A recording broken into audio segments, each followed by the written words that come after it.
Namo Fundamental Teacher Shakyamuni Buddha. Namo Fundamental Teacher Shakyamuni Buddha. Namo Fundamental Teacher Shakyamuni Buddha. Today I'm reading King Goodness the Great, told by Todd Anderson.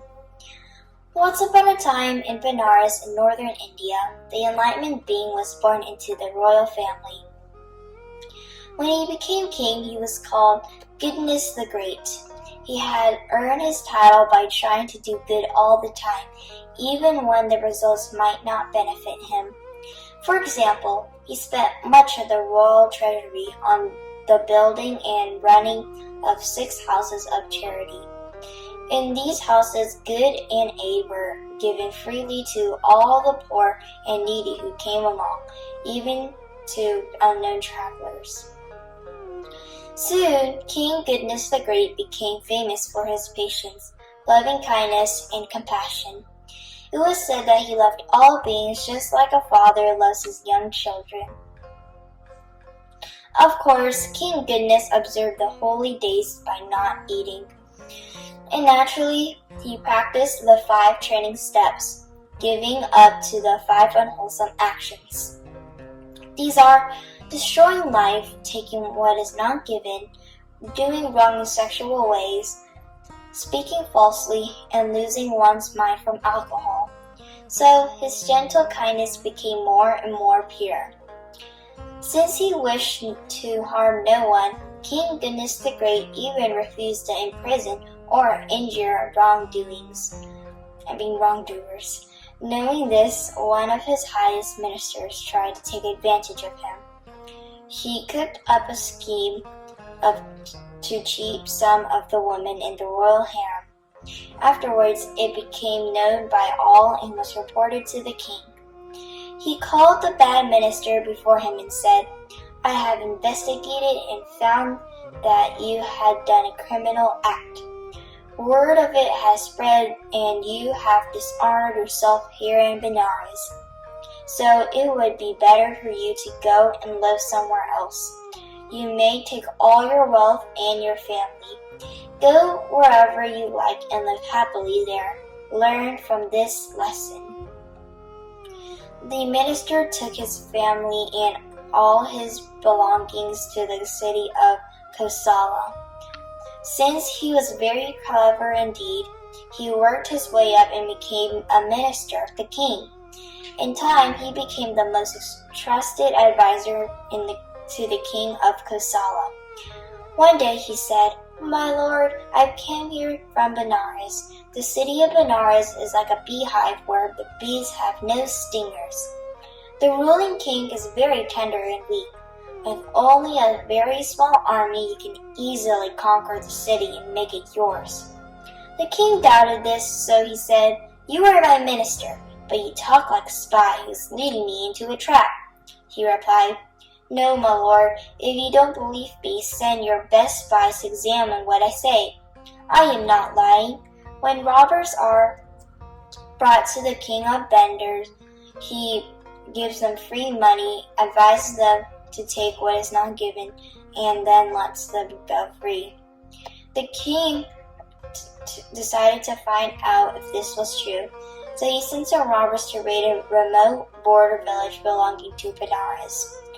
The villagers caught the looters and brought them to King Goodness the Great.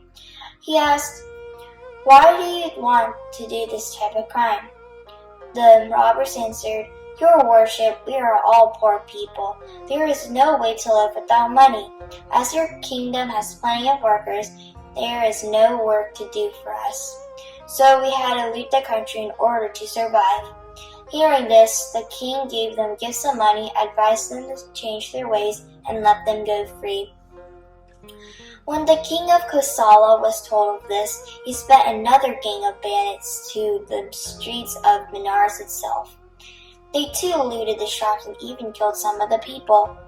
When they were captured and brought to King Goodness, he treated them just like the same as the first robbers. Learning of this, King Kosala began marching his troops and elephants toward Benares. In those days, the king of Benares had a mighty army which included very brave elephants. There were many ordinary soldiers and also some that were as big as giants. It was known that they were capable of conquering all India. The giant soldiers told King Goodness about the small invading army from Kosala. They asked permission to attack and kill them all. But King Goodness the Great would not send them into battle. He said, "My children, do not fight just so I may remain king. If we destroy the lives of others, we also destroy our own peace of mind. Why should we kill others? Let them have the kingdom if they want it so badly. I do not wish to fight." The royal minister said, "Our lord, we will fight them ourselves. Don't worry yourself. Only give us the order." But again he prevented them. Meanwhile, the king of Kosala sent him a warning, telling him to give up the kingdom or fight. King Goodness the Great sent this reply: "I do not want you to fight with me, and you do not want me to fight with you. If you want the country, you can have it. Why should we kill people just to decide the name of the king?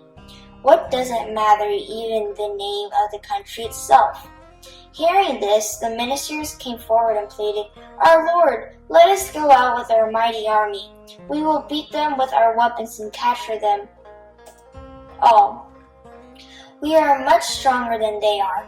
We would not have to kill any of them, and besides, if we were to surrender the city, the enemy army would surely kill us all." But King Goodness would not be moved. He refused to cause harm to anyone. He replied, "Even if you do not wish to kill, by fighting many will be injured. By accident some may die. No one knows the future, whether our attackers will kill us or not. But we do know whether our present actions are right or wrong.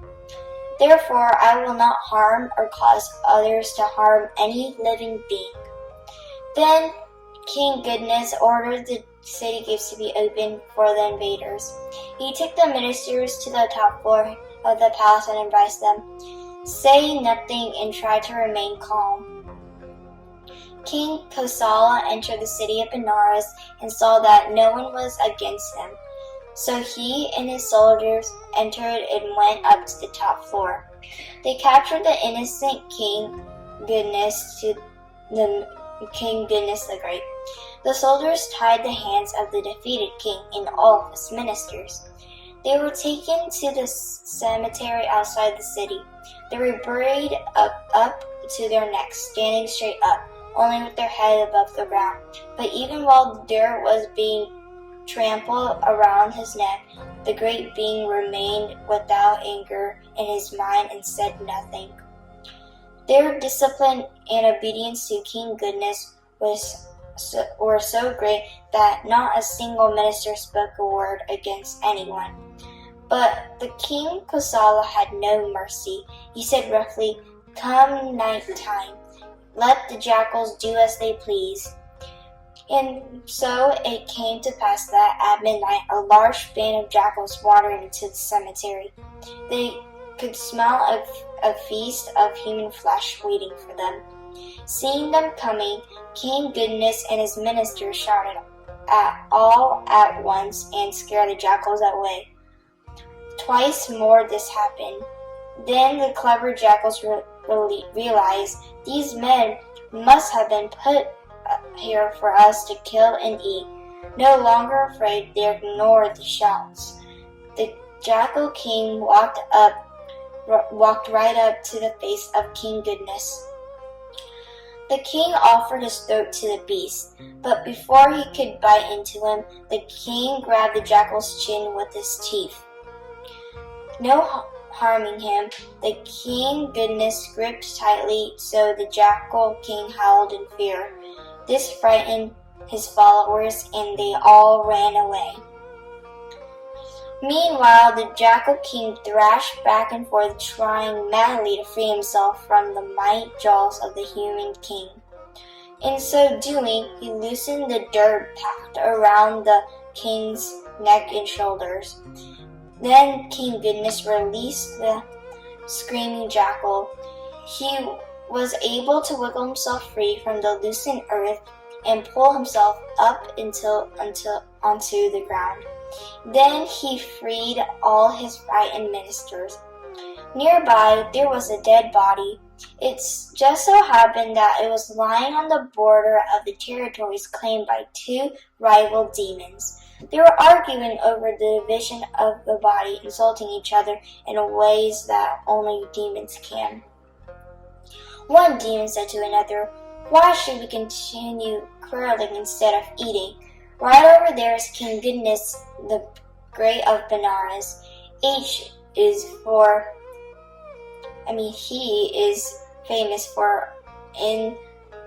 famous in the all worlds for his righteousness. He will divide the dead body for us." They dragged the body to the king and asked him to divide it between fairly. He said, "My friends, I would be glad to divide this for you, but I am filthy and dirty. I must clean myself first." The two demons used their magic powers to bring salted water, perfume, clothing, ornaments, and flowers from the king's own palace in Benares. He bathed, perfumed himself, dressed and covered himself with ornaments and flower garlands.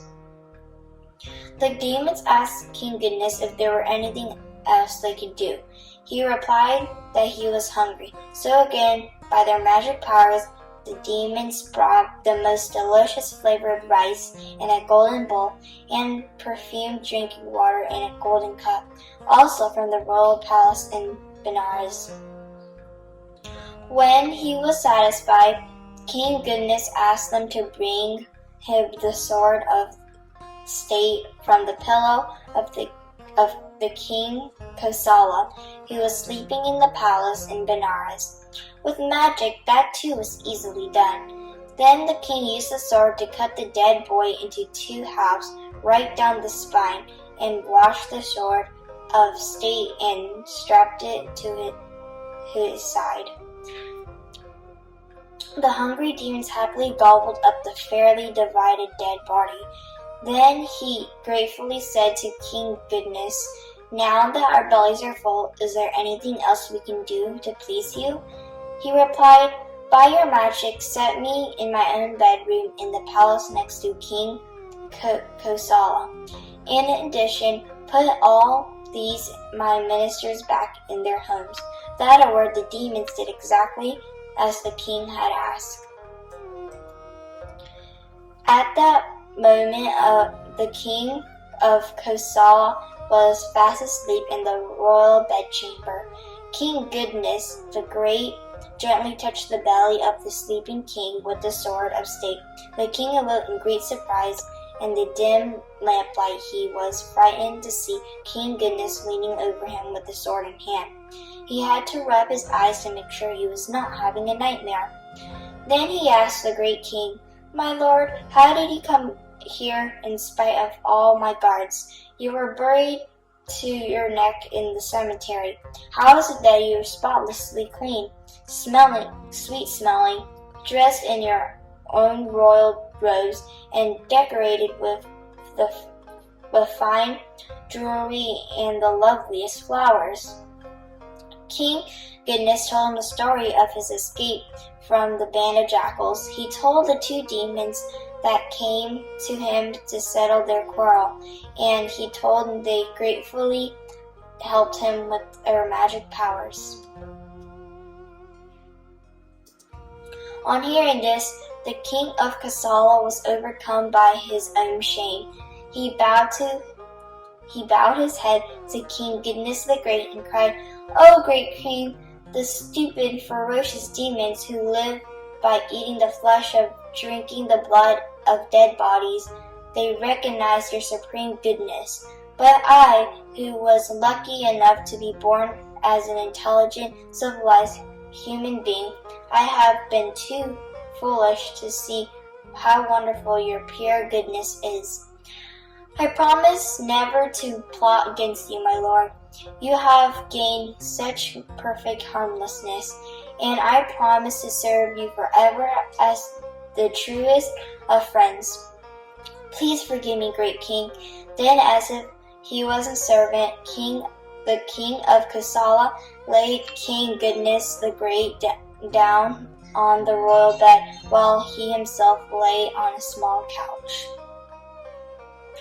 The next day, the king of Kosala called all his soldiers into the palace courtyard. There he publicly raised the king of Benares and asked his forgiveness once again. He gave the kingdom and promised that he would always protect King Goodness. Then he punished his advisor, the criminal minister, and returned to Kosala with all his troops and elephants. King Goodness the Great was sitting majestically on the golden throne, with his legs like those of a gazelle.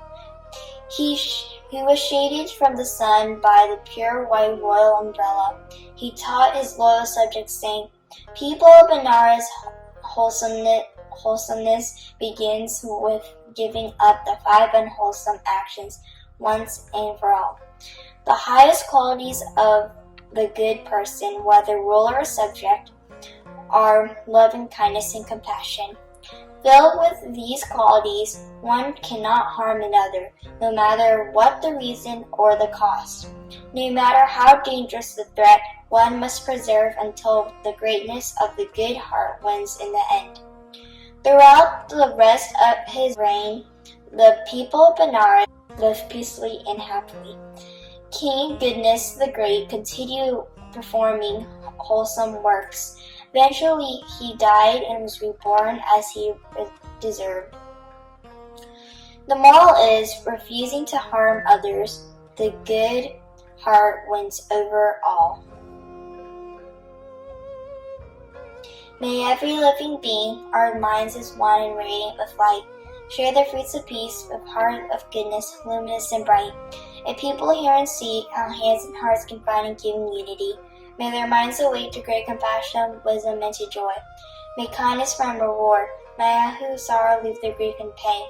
May this boundless light break the darkness of their endless night. Because our hearts are one, this world of pain turns into paradise. May all become compassionate and wise. May all become compassionate and wise. Namo Fundamental Teacher, Shakyamuni Buddha. Namo Fundamental Teacher, Shakyamuni Buddha. Namo Fundamental Teacher, Shakyamuni Buddha.